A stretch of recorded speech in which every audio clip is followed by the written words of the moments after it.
उत्तर सोलापूर तालुक्यातील बेलाटी येथील श्री संतश्रेष्ठ बाळूमामांच्या मंदिरात उद्या होणाऱ्या अमावस्या व गुढीपाडव्याच्या शुभ मुहूर्तावर विविध धार्मिक कार्यक्रमांचे आयोजन करण्यात आल्याची माहिती श्री संतश्रेष्ठ बाळूमामा मंदिर ट्रस्टचे संस्थापक अध्यक्ष श्रीराम बापू पाटील यांनी लोकप्रधान न्यूज चॅनलशी बोलताना अधिक माहिती दिली। अमावस्येस प्रारंभ होण्यापूर्वीच संतश्रेष्ठ बाळूमामांच्या दर्शनासाठी भाविकांची मोठ्या प्रमाणात गर्दी झाली असून सोलापूर शहरासह ग्रामीण भागातील भाविकांनी प्रवास करण्यासाठी सोलापूर महानगरपालिका परिवहन उपक्रमाकडून एसटी स्टँड ते बाळूमामा मंदिरापर्यंत सिटी बसची सोयही करण्यात आली आहे। बाळू मंदिरात सकाळी 8 वाजता व सायंकाळी 6 वाजण्याच्या सुमारास महाआरती करण्यात येते। त्यानंतर आलेल्या भाविकांना बाळूमामा मंदिर ट्रस्टच्या वतीनं महाप्रसादाचं वाटपही करण्यात येतं। नारायण घंटे, लोकप्रधान न्यूज चॅनल, बेलाटी।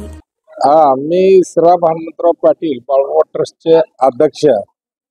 आज एक 2-3 दिवस 5 दिवस झाला कार्यक्रम चालू आहे भंडारा उत्सवचा। तर इथं जत्रेचं स्वरूप आलेलं आहे। तर आज रविवार, आज 7 एप्रिल, आता 8 एप्रिलला अमावस्या आणि 9 एप्रिलला पाडवा। तर इथं 10 दिवस जत्रेचं स्वरूप इथं आलेलं आहे। इथले पंचक्रोशीतले भाविक भक्त बाळूमामाच्या भक्तीला गुंतलेले सर्व लोक येतात। बाळूमामाला सर्व त्यांचे काय गाराने तक्रार सांगतात आणि ते सर्व यशस्वी होत चाललेलं आहे।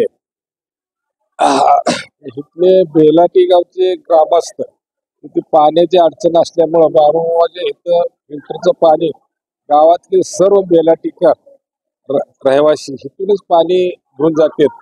फिल्टरचं पाणी दिवस रात्र इथं घेऊन तिथली ताण भागवते। उन्हाच्या ह्याला दुपारी थोडं लोक कमी असते, सकाळी आणि संध्याकाळी इथं भरपूर लोक असते। मामाच्या सेवेसाठी लोक इथं रात्रंदिवस पडून येतात। आता आज उद्या अमावस्या, तर आज इथं यात्रा भरण्यासारखी मुक्कामला लोक आहे।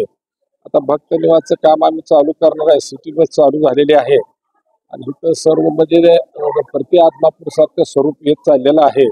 तरी पंचक्रोशीतले भाविक भक्तांनी दर्शनाचा आणि ह्याचा लाभ घ्यावा असं मी अध्यक्ष नात्याने विनंती करतो।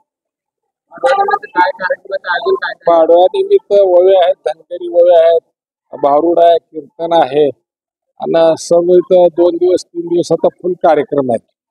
तरी सगळ्या लोकांनी याचा लाभ घ्यावा असं मी विनंती करतो।